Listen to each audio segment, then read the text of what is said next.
What's up, everyone? Tara Roberts here with Fantasy Pros, bringing you my top 10 waiver wire ads for week 7.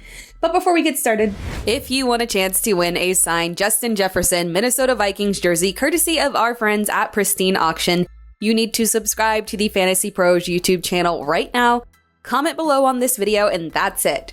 We will be announcing the winner right here on the channel, so make sure you turn on those notifications so you can be alerted when new episodes are up and to claim your prize. Now let's go ahead and dive right in. Number 10, Kenyan Drake. I'm not particularly fond of this waiver wire ad, but you do at least need to consider it. J.K. Dobbins is reportedly dealing with tightness in the knee, tightness that was serious enough that Dobbins only had 7 carries for 15 yards. Kenyan Drake, on the other hand, had 10 carries for 119 yards, 1 touchdown, and 1 reception for 8 yards. Typically, we don't want to chase random points from a running back that was cut from a team just before the season started and has been a healthy scratch multiple times this year.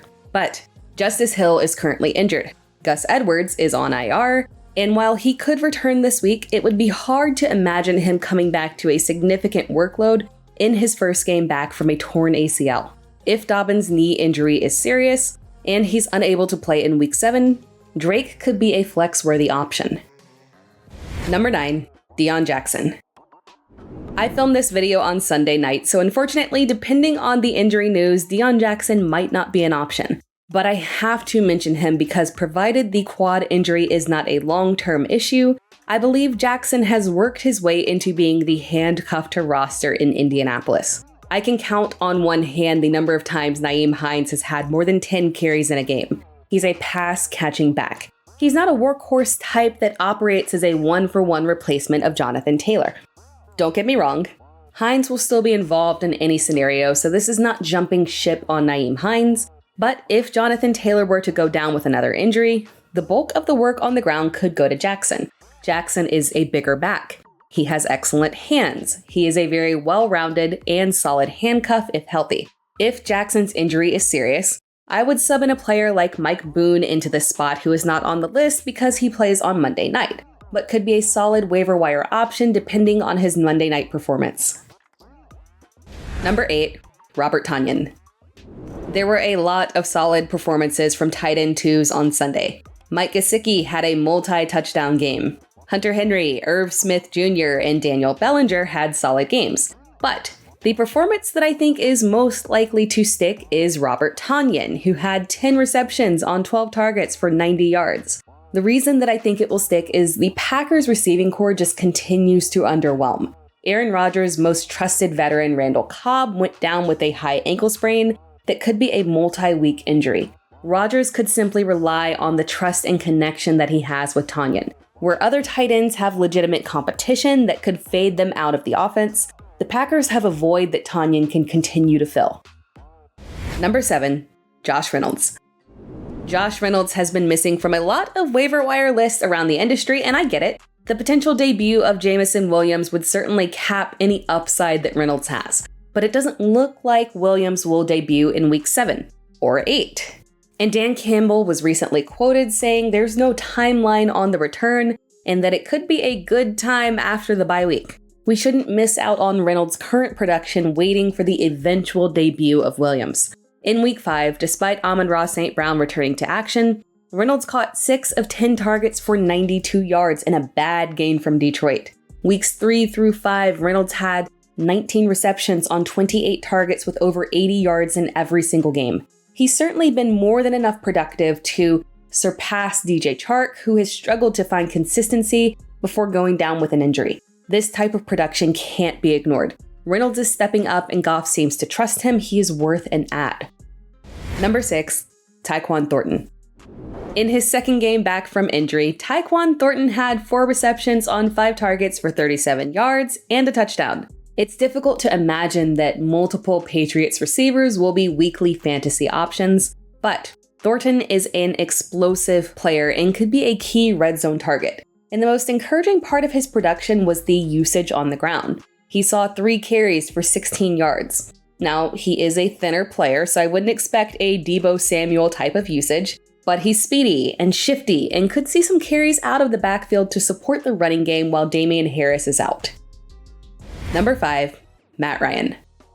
Week 7 is a rough bye week for quarterbacks with Josh Allen, Jalen Hurts, Kirk Cousins, and yes, even Matt Stafford out. So we will need to hit the waivers for streaming options, and Matt Ryan should be a fine Week 7 streaming option. Ryan is coming off a huge game with 42 completions on 58 attempts for 389 yards and 3 touchdowns. Jonathan Taylor could be back next week, and that would certainly reduce some of that volume. But Ryan faces a Tennessee defense that has allowed the 7th most fantasy points to quarterbacks heading into Week 6. He's a fine streaming option.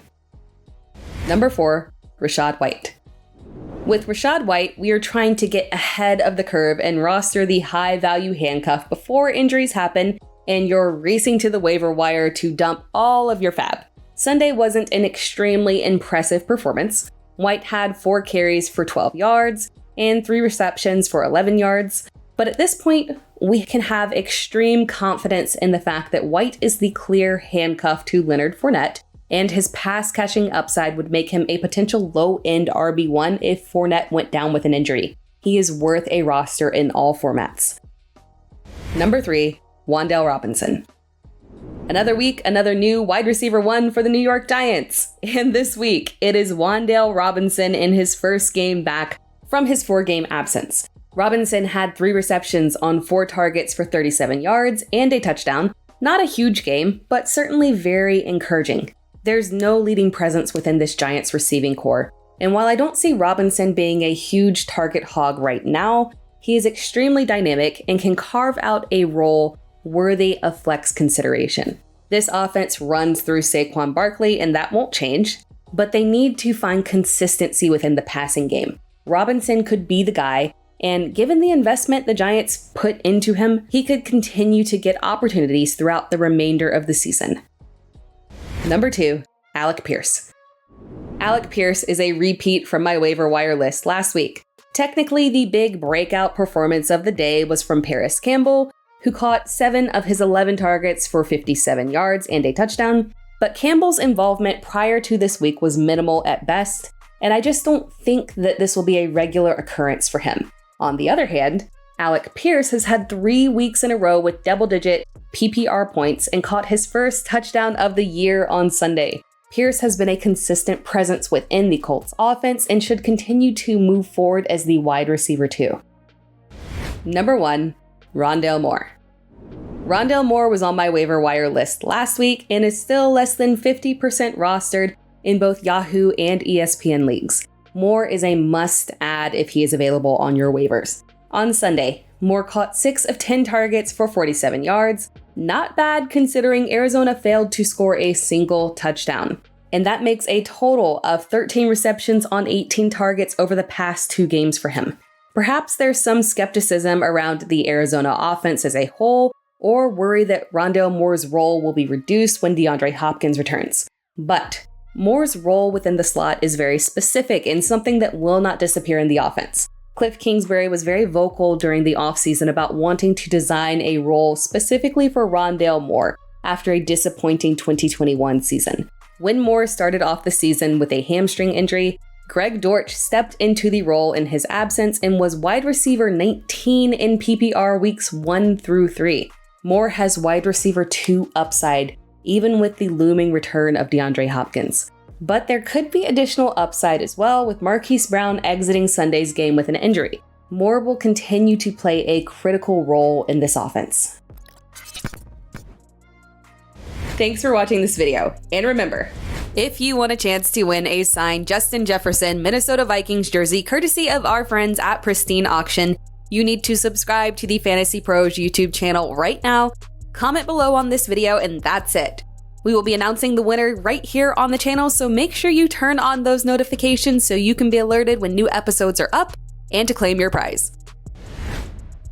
Thanks for tuning in to the Fantasy Pros YouTube channel. Don't forget to check out our featured videos. And while you're at it, make sure to follow us on Instagram, Facebook, and Twitter at FantasyPros, so you can get the latest news and updates to give you the edge you need in your fantasy league.